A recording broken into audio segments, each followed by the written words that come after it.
વાંધો નહીં, તો છેલ્લે આપણે 8મા ચેપ્ટરની અંદર ડી અને એફ વિભાગના તત્વો, એમાં જનરલ પ્રસ્તાવના વગેરે જોયું હતું કે ડી અને એફ વિભાગના તત્વો કોણ કોણ છે, કેટલા છે.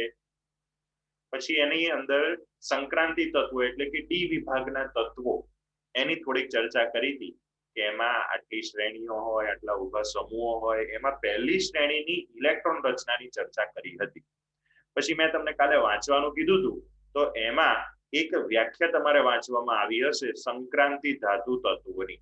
જો ઘણાને એવું લાગતું હોય કે બંને વસ્તુ સેમ છે, ડી વિભાગના તત્વો કહીએ કે સંક્રાંતિ તત્વો કહીએ, બંને વસ્તુ સેમ. ઘણી ખરી સેમ, પણ થોડોક અમથો ડિફરન્સ છે, એ આજે મારે તમને સમજાવવું છે. ડી વિભાગના તત્વો જ્યારે પણ હું બોલું ને, ડી વિભાગના તત્વો એટલે એમાં પેલા 40-40 તત્વો આવી જાય. 4 આડી લાઈનો અને 10 ઉભા સમૂહ અને લેખે ટોટલ 40 તત્વો એ ડી વિભાગના તત્વો આપણે લઈ લઈએ. પણ જ્યારે આપણે સંક્રાંતિ તત્વોની વ્યાખ્યા વાંચીએ ને, તો વ્યાખ્યા કઈ એવી છે, જે ધાતુઓના તટસ્થ પરમાણુઓ અથવા આયનોમાં ડી પેટા કક્ષકો કેવી હોવી જોઈએ? અપૂર્ણ ભરાયેલી. અપૂર્ણ ભરાયેલી હોવી જોઈએ. એટલે આ અપૂર્ણ ભરાયેલી એટલે શું, એ કોઈ મને કહેશે? તે અડધી જ ભરાયેલી હોવી જોઈએ. ગુજરાતી ભાષા જ નહીં આવડતી. 10 થી ઓછા ઇલેક્ટ્રોન હોવા જોઈએ. આવું બધું કશું ભણ્યા જ નહીં. ઇલેક્ટ્રોન હશે, કાં તો 8 કાં તો 9. ક્યાં તો અડધી, ક્યાંથી અડધાથી થોડીક ઉપર. 10 થી ઓછા ઇલેક્ટ્રોન હોવા જોઈએ. હા, 10 થી ઓછા ઇલેક્ટ્રોન હોવા જોઈએ. 10 ઇલેક્ટ્રોન હોય તો એ સંપૂર્ણ ભરાઈ ગયેલી કહેવાય. એક પણ ઇલેક્ટ્રોન ઓછો હોય તો એને અપૂર્ણ ભરાયેલી કહેવાય. તો અપૂર્ણ ભરાયેલી એટલે કેટલા ઇલેક્ટ્રોન હોય તો અપૂર્ણ કહેવાય? 9 કે 9 થી ઓછા. 1 થી લઈને 9 ગમે એટલા ઇલેક્ટ્રોન હોય એને અપૂર્ણ જ કહેવાય. જો ડી માં 10 ઇલેક્ટ્રોન ભરાઈ ગયા તો જ એને સંપૂર્ણ કહેવાય. તો એવી કોઈ ધાતુઓ અથવા તો એ ધાતુના આયનો, એના તટસ્થ પરમાણુ અથવા તો એ ધાતુના આયનો, એમાં બેમાંથી કોઈ પણ માં ચાલે. એમાં ગમે તે એકમાં પણ જો ડી કક્ષકોમાં એક પણ ઇલેક્ટ્રોન ઓછો એટલે કે અપૂર્ણ ભરાયેલી હોય તો તેમને સંક્રાંતિ ધાતુઓ તરીકે વ્યાખ્યાયિત કરવામાં આવે છે.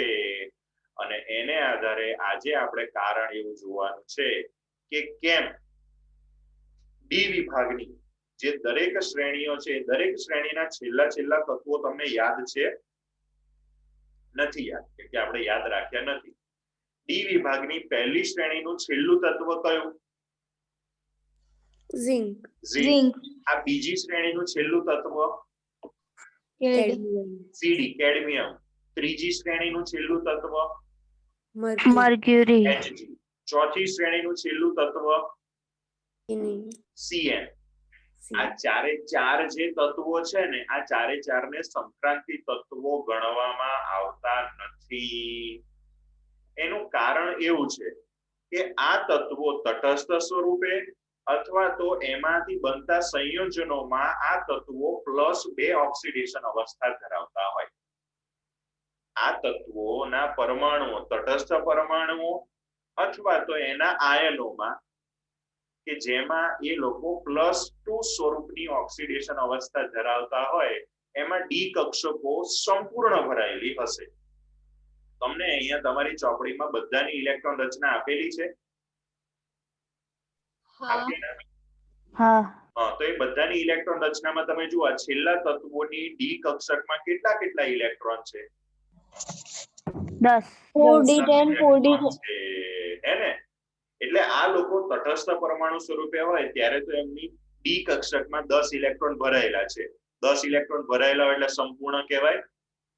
હા. અપૂર્ણ કહેવાય? ના. અપૂર્ણ નથી તો એને સંક્રાંતિ કહેવાય? ના. સંક્રાંતિ ના કહેવાય. હવે એવો સવાલ થાય કે ભાઈ એમ તો 10 ઇલેક્ટ્રોન આ બંનેમાંય છે, આમાંય છે, આમાંય છે, કોપરમાંય છે, તેમ છતાં એ બધાને કોપર, પીડી, એજી, એયુ, આરજી આ બધાને તો સંક્રાંતિ તત્વો કહેવાય છે. આમને કેમ નહીં કહેવાતા? અહીંયા નીચે જો તમને અહીંયા આપેલું છે, આ લોકોને સંક્રાંતિ તત્વો કહેવાતા નથી, સંક્રાંતિ તત્વો ગણવામાં આવતા નથી. તો એવું કેમ? તો મેં તમને પહેલા વ્યાખ્યામાં સમજાવ્યું કે ભાઈ કાં તો તટસ્થ પરમાણુ અથવા તો એના આયનો ગમે તે એકમાં પણ અપૂર્ણ હોવા જોઈએ, પણ આ જે છેલ્લા તત્વો છે ને એ તટસ્થ સ્વરૂપમાં તો 10 ઇલેક્ટ્રોન ધરાવે જ છે, પરંતુ આયન સ્વરૂપમાં એ લોકો એક જ ઓક્સિડેશન અવસ્થામાં જોવા મળે છે +2. +2 એટલે શું? તેમાં 2 ઇલેક્ટ્રોન. તટસ્થ પરમાણુમાંથી 2 ઇલેક્ટ્રોન નીકળી ગયા હશે. હા. ઇલેક્ટ્રોન ક્યાંથી નીકળે? ડી ના નીકળે? ડી નાય નીકળી શકે અને એસ નાય નીકળી શકે. ખોટું સમજ્યા નહીં 11મા ધોરણમાં તમે બીજા ચેપ્ટરમાં. ડી વિભાગના બધા તત્વોની ઇલેક્ટ્રોન રચના શું છે? n-1d 1 to 10 અને ns 1 to 2 છે. હા. તો એમાં કેટલા ઇલેક્ટ્રોન જતા હોય s માં અને નીકળવાનું થાય ત્યારે પણ પહેલા s માંથી નીકળે.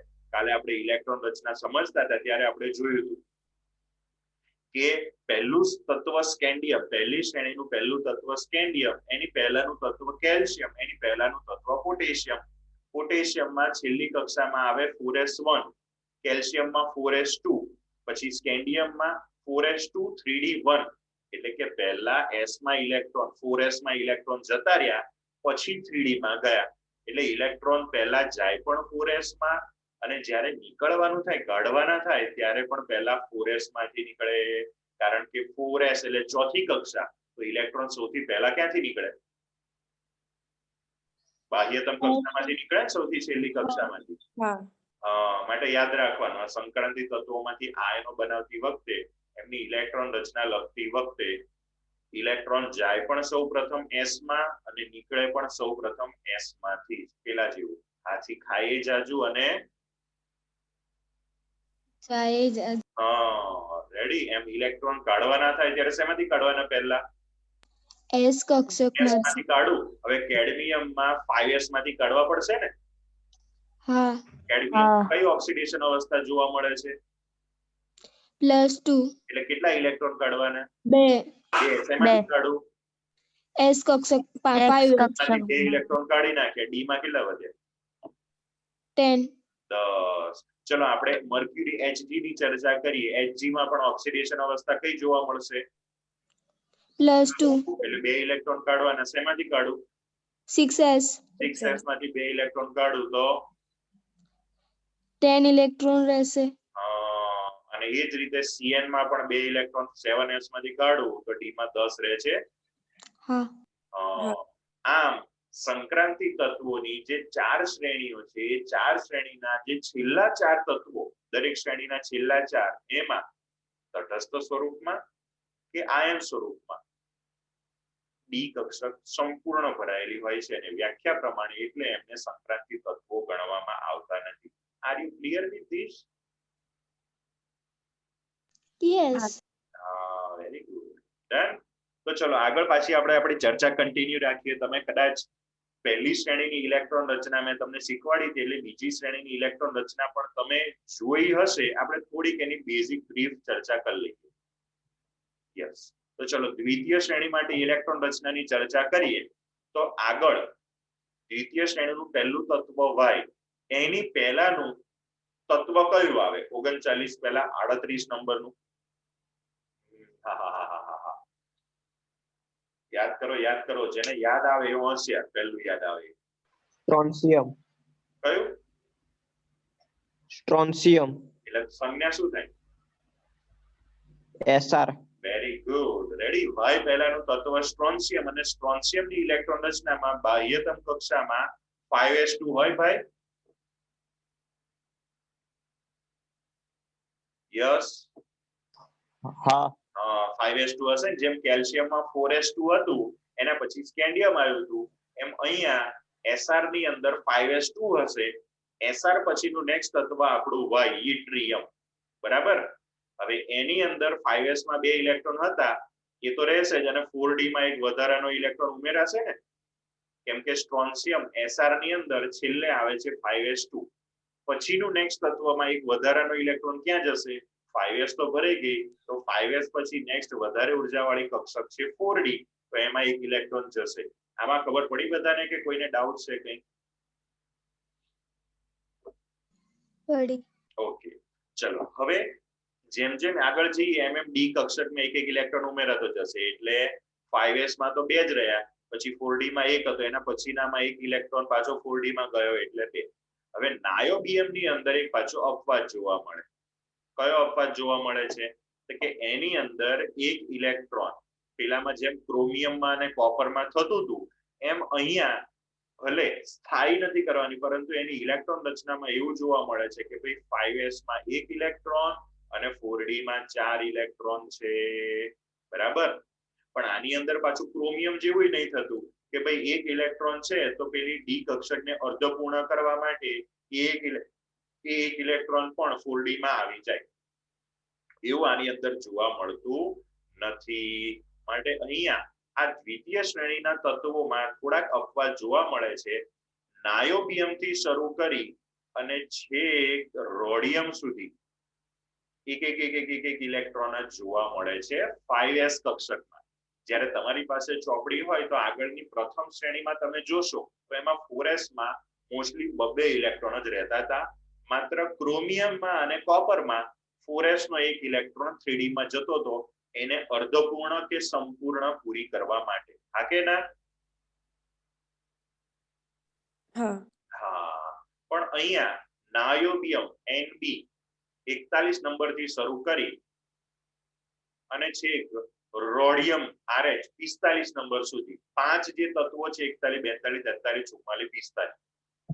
જો જનરલી છે ને આ ચેપ્ટર બીજે એવી રીતે ચલાવતા હોય છે કે આ ઇલેક્ટ્રોન રચના તમને લખતા આવડે એટલે તમારી જાતે સમજી લેજો. આગળ બીજા બધા ગુણધર્મો બ્રીફમાં આ ચેપ્ટર 4 કે 5 લેક્ચરમાં પૂરું કરી દેતા હોય છે, બરાબર. પણ એટલે ધીમે ધીમે લઉં છું કે કોમ્પિટિટિવ એક્ઝામ માટે પણ જ્યારે આવી નાની નાની વસ્તુ તમારા માઇન્ડમાં ગઈ હશે તો બહુ વધારે ટાઈમ પછી તમારે પછી અલગ પ્રિપરેશન કરવા માટે આપવું ના પડે એટલે, બરાબર. ચલો, તો 41 થી 45 સુધીના તત્વોમાં 5s માં એક જ ઇલેક્ટ્રોન રહે છે, જ્યારે 4d માં એક ઇલેક્ટ્રોન વધે છે. 4 5 6 7 8. થયું આટલું ક્લિયર? હા એને તમારી ચોપડીમાં પણ કરવી હોય તો કરતા રહેજો અથવા ક્યાંક સાઈડમાં લખતા રહેજો. હવે રોડિયમની અંદર 5s માં એક ઇલેક્ટ્રોન અને 4d માં 8 ઇલેક્ટ્રોન. જો આપણે આગળ જઈએ તો પેલેડિયમમાં એવું હોવું જોઈએ કે 5s માં એક ઇલેક્ટ્રોન અને 4d માં કેટલા થાય? 9. પણ 4d કક્ષકને સંપૂર્ણ ભરવા માટે એ એક ઇલેક્ટ્રોન પણ ક્યાં જતો રહ્યો? 4d માં જતો રહ્યો. 5s નો એક ઇલેક્ટ્રોન 4d માં જતો રહ્યો, માટે હવે 4d માં 10 થઈ ગયા, પણ 5s માં કેટલા થયા? 0. તો ns કક્ષકમાં ડી વિભાગના બધા તત્વોમાં s કક્ષકમાં કાં એક ઇલેક્ટ્રોન હોય કાં 2 ઇલેક્ટ્રોન હોય, એવું આપણે જોયું હતું એની ઇલેક્ટ્રોન રચનામાં ns1 2. તો આ એક તત્વ એવું છે પેલેડિયમ કે જેમાં s માં 0 ઇલેક્ટ્રોન છે, બાકી બીજા કોઈ પણ તત્વમાં કાં એક ઇલેક્ટ્રોન કાં 2 ઇલેક્ટ્રોન હોય s કક્ષકમાં, બરાબર. તો આ પણ એક વસ્તુ ધ્યાનમાં રાખજો. ફરી પાછું હવે પેલેડિયમમાં તો 10 થઈ ગયા એટલે નવો ઉમેરાતો ઇલેક્ટ્રોન 4d ની અંદર વધારે કરવાને બદલે એની કેપેસિટી તો પતી ગઈ એટલે હવે ઇલેક્ટ્રોન 5s ને પૂરી કરશે. અહીંયા 5s1 અને અહીંયા 5s2. ચલો, ખ્યાલ આવી ગયો? હા. હવે દ્વિતીય શ્રેણી પછી તૃતીય શ્રેણીની અંદર એમાં પાછું થોડું એના આગળના જેવું જ કે s કક્ષકમાં 2 ઇલેક્ટ્રોન દરેકમાં. ક્યાં સુધી છે જુઓ તો 77 સુધી. હા કે ના? ચલો, હા. હવે પાછું જો 5d ની અંદર એક ઇલેક્ટ્રોન વધતો જશે. આ La છે, La તૃતીય શ્રેણીનું પહેલું તત્વ લેન્થેનમ. એની પહેલાનું તત્વ ચલો કોને યાદ આવશે? બોલો ચલો. Barium. Barium. Very good. Ready? તો એ બેરિયમની ઇલેક્ટ્રોન રચનામાં શું હશે? 6s2. Very good. 6s2 હશે. બેરિયમ પછીનું તત્વ લેન્થેનમ, એટલે એમાં એક નવો ઇલેક્ટ્રોન આવશે. એ નવો ઇલેક્ટ્રોન જશે 5d ની અંદર. હા કે ના? હા. એટલે દરેક વખતે એક ઇલેક્ટ્રોન આવશે. એક ઇલેક્ટ્રોન ક્યાં જશે? તો 5d ની અંદર જ રહેશે, કેમ કે 6s માં તો છે ઇરિડિયમ સુધી 2 ઇલેક્ટ્રોન જ રહેશે. આ આઈઆર તત્વ પહેલા ક્યાંય તમે સાંભળ્યું હતું? ઇરિડિયમ નામ સાંભળેલું છે. ક્યાં?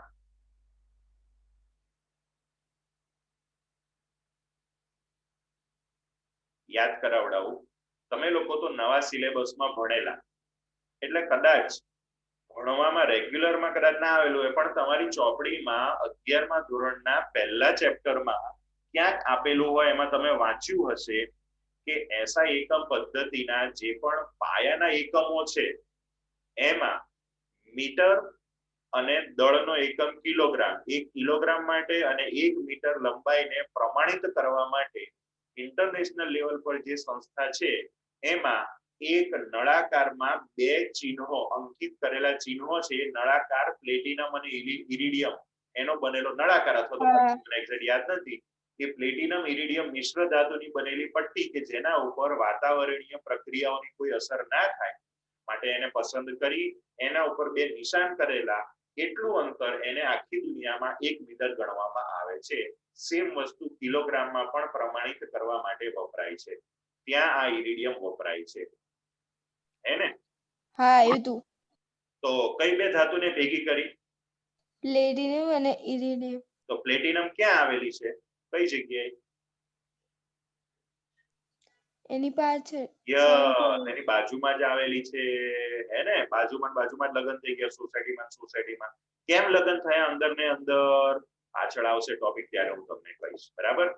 તો અહીંયા તૃતીય શ્રેણીની ઇલેક્ટ્રોન રચનાની ચર્ચા કરીએ તો છેક ઇરિડિયમ સુધી 2 ઇલેક્ટ્રોન, એક જે નવો ઇલેક્ટ્રોન ઉમેરાય છે બધામાં 5d માં ઉમેરાય છે. 1 2 3 4 5 6 અને 7.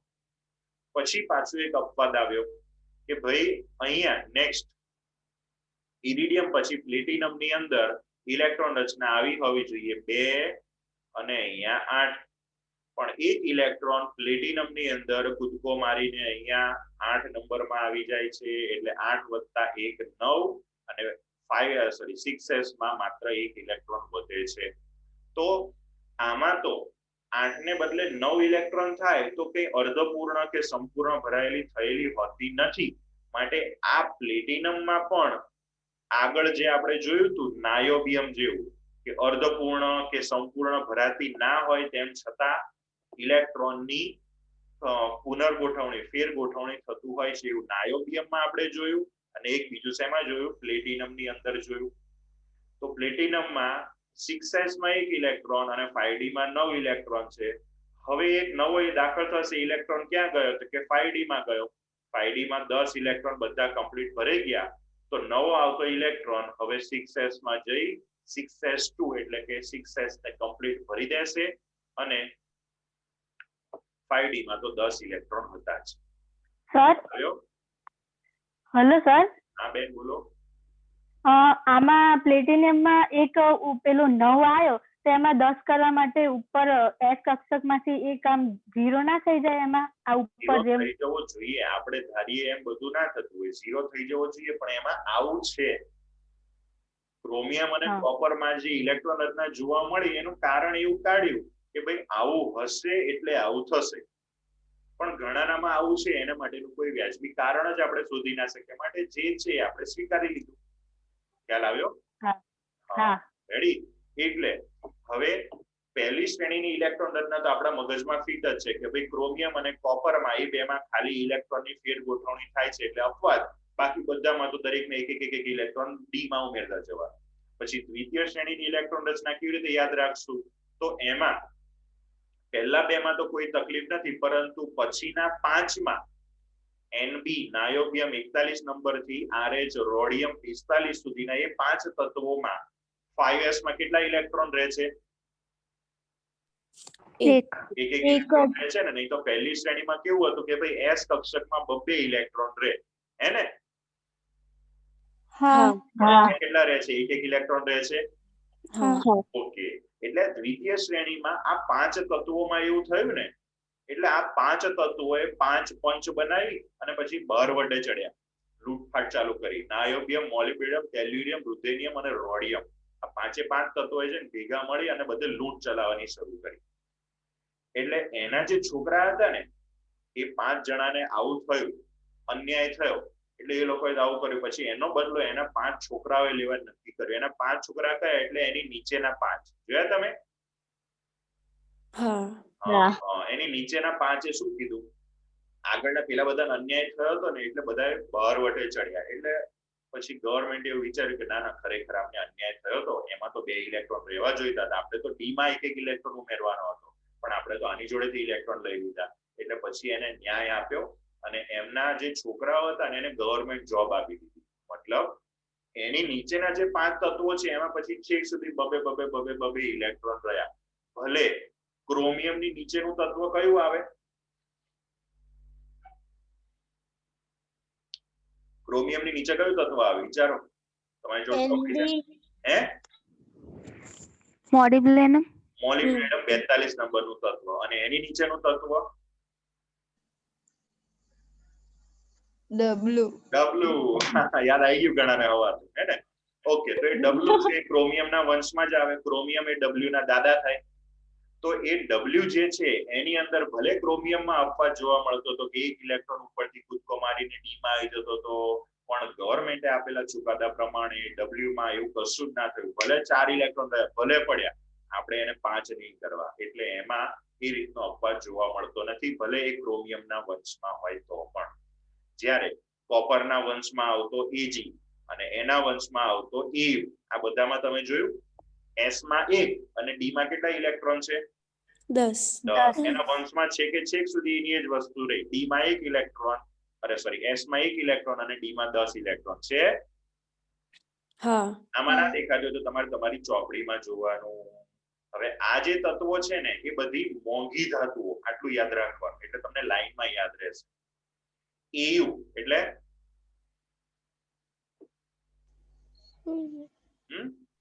ગોલ્ડ. સોનું. બીજી એટલે સિલ્વર. ચાંદી. એટલે બંને મોંઘી ધાતુઓ થઈ. હા. એના બાપ દાદા કોણ? કોપર. હે ને? એજી ના પપ્પા કોપર અને EU ના દાદા કોપર થાય. તો કોપર પણ મોંઘી ધાતુ છે. તમને કદાચ ખબર નહીં હોય, પણ વાયરો હોય ને, ઇલેક્ટ્રિક ના વાયરો, એની ચોરી બહુ થાય. ખબર છે? બહાર પડ્યા રહેતા હોય તો હાચવીને ઘરમાં લઈ લેવા પડે. બીજી પીવીસી ની પાઇપો, લોખંડના સળિયા બહાર પડ્યા રહે ને એનો વાંધો નહીં, પણ આ વાયરો ના બહાર રહેવા જોઈએ. કેમ કે વાયરોમાં જે કોપર હોય ને અતિ શુદ્ધ ધાતુ હોય અને એની ચોરી બહુ થતી હોય. કારણ એનું એક્ઝેક્ટ ભૂલી ગયો, પછી એ લોકો કયા ઉપયોગમાં લે, પણ એવું હોય છે. તો આ 3 જે ધાતુઓ છે એ મોંઘી ધાતુ, એટલે તમે લાઈનમાં યાદ રાખી શકો. બરાબર? હા કે ના? એટલે પ્લેટિનમ જોયું, પ્લેટિનમ પીટી. એ આની બાજુમાં જ છે ને, EU ની બાજુમાં. એ પણ મોંઘી ધાતુ છે. પેલું મેં નતું કીધું સલમાન ખાન પ્લેટિનમ ની લકી પહેરે છે, કીધું તું? ઘણાને એવું લાગે કે હારું સ્ટીલ ની લકી પહેરે, તારો બાપ સ્ટીલ નહીં પ્લેટિનમ છે. એ હારું સ્ટીલ ની પહેરતો હશે. રેડી? તો EU ની જેવી જ મોંઘી ધાતુ પ્લેટિનમ. હે ને? હવે પ્લેટિનમ, પેલેડિયમ અને નિકલ ની એક પેર હતી. તમને યાદ આવતું હોય તો આલ્કેન ની બનાવટમાં આવતી હતી, યાદ છે? હા. પ્રક્રિયામાં આપણે લખતા હતા આલ્કીન, ઇથીન, પછી એરો મારીને H2 અને કૌંસમાં લખતા હતા નિકલ, પ્લેટિનમ, પેલેડિયમ. ધાતુ ઉદ્દીપકની હાજરીમાં. ઉદ્દીપક, હે ને? તો આ બધા ઉદ્દીપક તરીકે વપરાતા છે. પ્લેટિનમ, પેલેડિયમ અને બધાના પરદાદા એટલે નિકલ. હા કે ના? રેડી? આ તો અમુક વસ્તુ હતી એટલે મેં તમને કીધી. તો આ જ રીતે તમે ચતુર્થ શ્રેણીની ઇલેક્ટ્રોન રચના જોશો તો એમાં તો છે ને પછી બધા વિફર્યા. આમાં થતું હતું કેવું, આપણે ડી વિભાગના તત્વોની ચર્ચા કરીએ ને એટલે ડી વિભાગ વાળા બધા ડી કક્ષકો બધી ફોર્મમાં આવી જાય. કઈ ડી? 3D, 4D, 5D અને 6D. બધી બાયડીઓ, એટલે સોરી, ડી કક્ષકો બધી ફોર્મમાં આવી જાય કે આપણામાં જે ઇલેક્ટ્રોન આવવો જોઈએ, આપણે જ ઇલેક્ટ્રોન, આપણે આમાં ફેરફાર થાય. અને છેલ્લે બધા એસ વાળા વિફર્યા કે હાડા અમારા ઇલેક્ટ્રોન અમુક વાર લઈ લઈને તમે જલસા કરો છો, એટલે છેલ્લામાં તો બધા એસ વાળા વિફર્યા, પોતાના ઇલેક્ટ્રોન કોઈએ આપ્યા નહીં. જોયું તમે? આંદોલન કર્યું એમને. આ ખાલી આરજી હતો ને, આરજી, એને તો શું થયું ખબર? વર્ષોથી કોઈકના બાપ દાદા હોય એ કોઈક જગ્યાએ કોઈક મોટા રાજાને ત્યાં નોકરી કરતા હોય હે ને, સિપાઈ તરીકે અથવા તો ગમે તે રીતે નોકરી કરતા હોય તો એમને એમનો બાપ દાદાનો જે ધંધો હોય રાજાના સેવક તરીકેનો એ જાળવી રાખવો પડે. એમ કોપર, એવું આ બધા એક જ સરખા ગુણધર્મો વાળા હતા કે ભાઈ આપણે પોતાનો એક ઇલેક્ટ્રોન એસ વાળા કે આપણે એક ઇલેક્ટ્રોન ડી ને આપી દેવાનો, બહુ માથાકૂટ નહીં કરવાની, આપણો બાપ દાદાનો વારસો છે આપણે જાળવવો પડે. એટલે આ આરજી ની અંદર આ ખાલી એક વસ્તુ જોવા મળે છે, બાકી બધામાં તમે જોશો એસ વાળા કે અમે ઇલેક્ટ્રોન ના. ખબર પડી? તો બધા 2 ઇલેક્ટ્રોન રહ્યા તો એક ઇલેક્ટ્રોન ઉમેરતા જાઓ, 1 2 3 4 5 6 7 8, પછી આમાં તો અપવાદ છે અને છેલ્લે 10. થઈ ગયું ક્લિયર? હા આવડશે હવે ઇલેક્ટ્રોન રચના? હા સર. બહુ એટલે કઈ પૂછાય જ બહુ એવું નથી, પણ જરૂર પડે એને માટે હું તમને શીખવાડું છું. ખાસ કરીને કોમ્પિટિટિવ એક્ઝામ્સના અમુક ક્વેશ્ચન્સ અને ખાસ કરીને અત્યારે આ ચેપ્ટરમાં આગળ જે અમુક ગુણધર્મો આવવાના છે એ બધા ઇલેક્ટ્રોન રચના ઉપર આધારિત હશે, એટલે મેં થોડીક વધારે પડતી ચર્ચા કરી. ખ્યાલ આવી ગયો? હા. ઓકે, તો આગળ જઈએ. એના પછી જે અહીંયા આપેલું છે એ પેલા જે 4 તત્વોને ડી વિભાગના તત્વો કહેવાય છે, પરંતુ સંક્રાંતિ તત્વો કેમ નથી કહેવાતા એનું કારણ અહીંયા તમને આપેલું છે. 2 માર્ક્સમાં કદાચ ઉપર પૂછે તો. આગળ જઈએ. સંક્રાંતિ તત્વોની ડી કક્ષકો અન્ય કક્ષકો કરતા પરમાણુના પરિઘ પર વધારે પ્રક્ષેપિત થાય છે. મતલબ કે ડી કક્ષકોનો આકાર ખબર છે ને તમને? હા કેવો હોય? ડબલ બોલે છે હરખુભાઈ, ખબર જ નહીં શું ભણ્યા 11માં, ભૂલતા જાય બધું. ડી કક્ષકોનો આકાર કેવો કોને ખબર છે?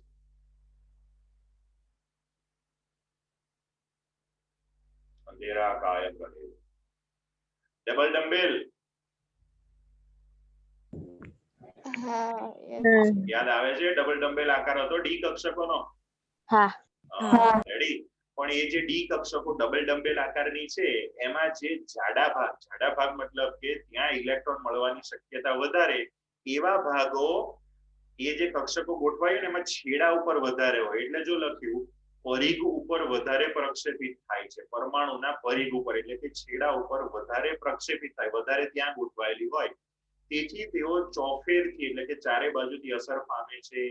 તેમજ તેમની ચોફેર એટલે કે ચારે બાજુ રહેલા પરમાણુઓ અને અણુઓને અસર કરે છે, મતલબ કે એમને બંધ બનાવી શકે છે અથવા તો એની સાથે કોઈ પણ જાતના આંતરાણ્વીય આકર્ષણ અપાકર્ષણ બળો દર્શાવે છે. એસ કક્ષક ગોળાકાર, બધી બાજુ એકસરખી.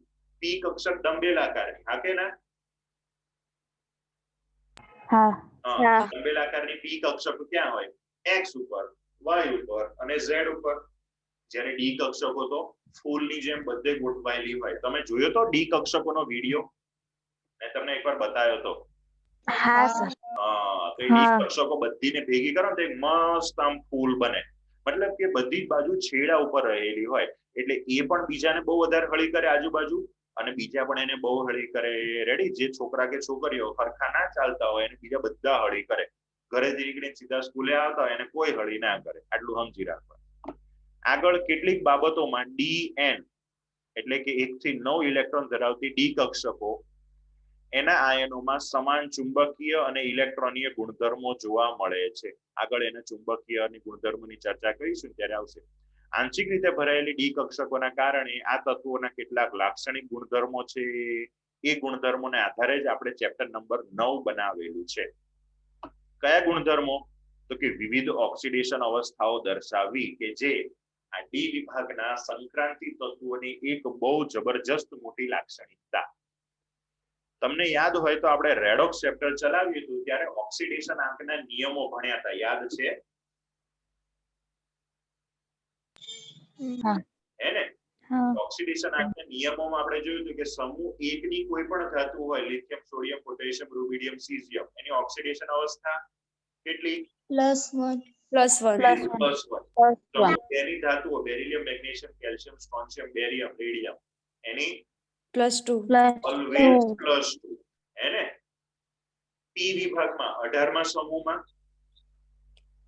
0 નિષ્ક્રિય વાયુ છે. 0 17મા સમૂહમાં -1. -1. ફ્લોરિનની ઓલવેઝ -1, ક્લોરીન બ્રોમિનમાં એકાદ બે હોય. તો પી વિભાગના જે પણ તત્વો છે એમાં 1, 2 કે 3, 4 એવી ઇલેક્ટ્રોન રચના જોવા મળે. નાઇટ્રોજન ઓક્સિજનમાં થોડીક વધારે હોય છે. બાકી એ સિવાયના પી વિભાગના તત્વોમાં 2-3 ઓક્સિડેશન અવસ્થા હોય. પણ આ ડી વિભાગના તત્વો અને એની વચ્ચે રહેલા આંતર સંક્રાંતિ એફ વિભાગના તત્વોમાં ઘણી બધી ઓક્સિડેશન અવસ્થાઓ શક્ય હોય છે. આગળ આવશે ત્યારે આપણે જોશું. તો વિવિધ ઓક્સિડેશન અવસ્થાઓ એ લોકો દર્શાવી શકે છે. કેમ? તો કે ડી કક્ષકો ચારે બાજુ રહેલી છે, એટલે ચારે બાજુથી બંધ બનાવી શકે કે નહીં?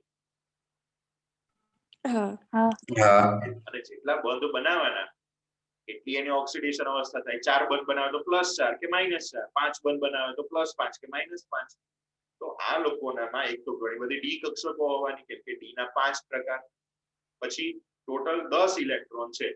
10 એ 10 પેક હોય તો કોઈ ચિંતા નહીં, પણ થોડાક ઇલેક્ટ્રોન ઓછા હોય તો એ ઇલેક્ટ્રોનને મેળવવા માટે થઈને કોકની સાથે બંધ બનાવે તો એવી અલગ અલગ ઓક્સિડેશન અવસ્થાઓ જોવા મળે કે ના મળે? મળે.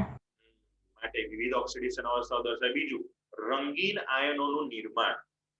એસ વિભાગના અને પી વિભાગના તમે જો કોઈ સંયોજનો જોયા હોય અથવા સાંભળ્યા હોય તો એમાં તમે જોશો ને તો એ મોસ્ટલી રંગવિહીન સંયોજનો હશે. એટલે મીઠું જોયું? મીઠું તમારામાં હોય? હા. તમારામાં છે? તમારામાં છે?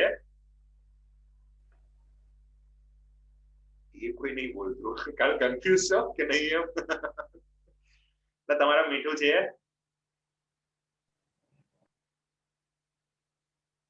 કોઈ નામ નથી? એ રામ, તો 12મા ધોરણ સુધી કોણે લાવી દીધા?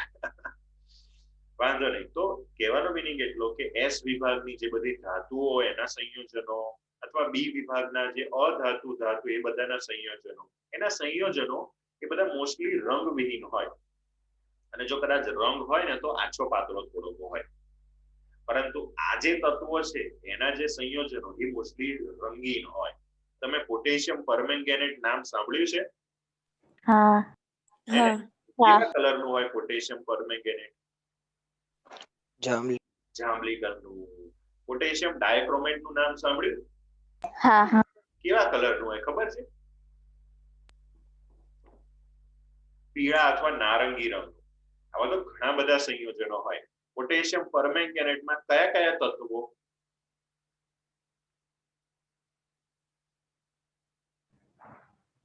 એ નહીં ખબર આ લોકોને? કે પોટેશિયમ, મેંગેનીઝ અને ઓક્સિજન. એનો જાંબલી રંગ આગળ આપણે ભણીશું મેંગેનીઝ ને લીધે છે. મેંગેનીઝ કયા વિભાગનું તત્વ? ડી વિભાગ. ડી વિભાગનું. Potassium dichromate A2Cr2O7. ક્રોમિયમ કયા વિભાગનું તત્વ?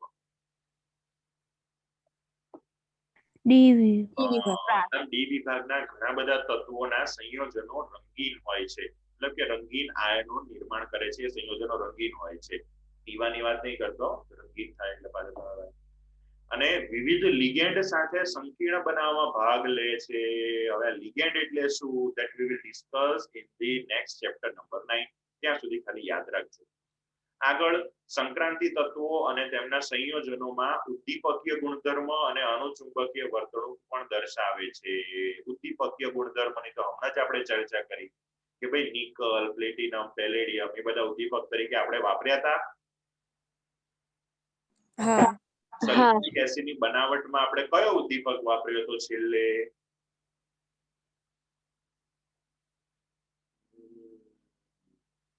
સલ્ફ્યુરિક એસિડ તો સિલેબસમાંથી કાઢી નાખ્યું એટલે અમે યાદ નહીં રાખીએ. કયું? V2O5. વેનેડિયમ પેન્ટોક્સાઇડ. એમાં વેનેડિયમ કયા સમૂહનું તત્વ, કયા વિભાગનું તત્વ?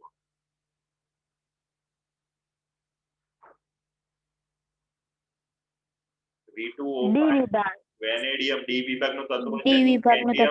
સ્કેન્ડિયમ, ટિટેનિયમ અને વેનેડિયમ. રેડી?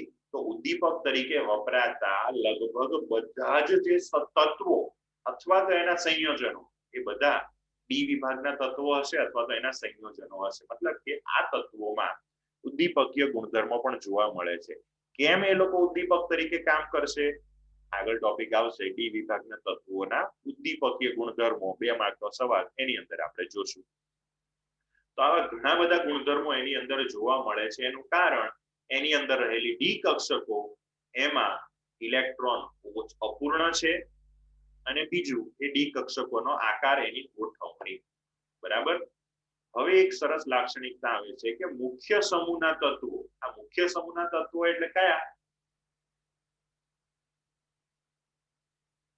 તત્વો હશે?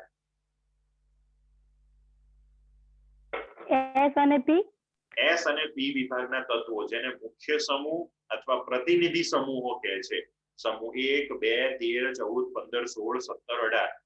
કેમ કે મોટા ભાગના સંયોજનો આ તત્વોમાંથી બનતા હોય છે. તો એ મુખ્ય સમૂહના એટલે કે એસ અને પી વિભાગના તત્વોથી અલગ વિપરીત સંક્રાંતિ તત્વોના ગુણધર્મોમાં શું જોવા મળે છે? સામ્યતા જોવા મળે. સમક્ષિતિજ જોવા મળે. એટલે શું?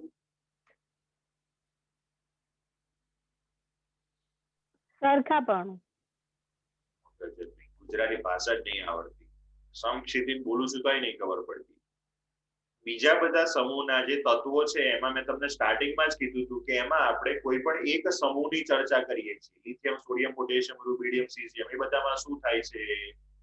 બેરિલિયમ, મેગ્નેશિયમ, કેલ્શિયમ, બધામાં શું થાય છે? બોરોન, એલ્યુમિનિયમ, ગેલિયમ શું થાય છે? Nitrogen, phosphorus, arsenic. એમ આપણે સમૂહમાં ઉપરથી નીચે જતા હતા અને એ રીતે આપણે ગુણધર્મોની ચર્ચા કરતા હતા. પણ અહીંયા આપણે પહેલા જ મેં તમને કીધું હતું કે ડી વિભાગમાં સમૂહ પ્રમાણે નહીં જઈએ. આપણે 4 અલગ અલગ શ્રેણીઓ જે પડી ડી વિભાગની, એમાં સરખામણી કરીશું અંદર કે ભાઈ પહેલી શ્રેણીના તત્વોમાં ડાબેથી જમણે જઈએ તો શું જોવા મળે છે? આયનીકરણ એન્થાલ્પીમાં, ઇલેક્ટ્રોન પ્રાપ્તિ એન્થાલ્પીમાં, એ લોકોના પોટેન્શિયલમાં. એમ આપણે અહીંયા આડી ચર્ચા કરીશું, જેને કહેવાય સમક્ષિતિજ.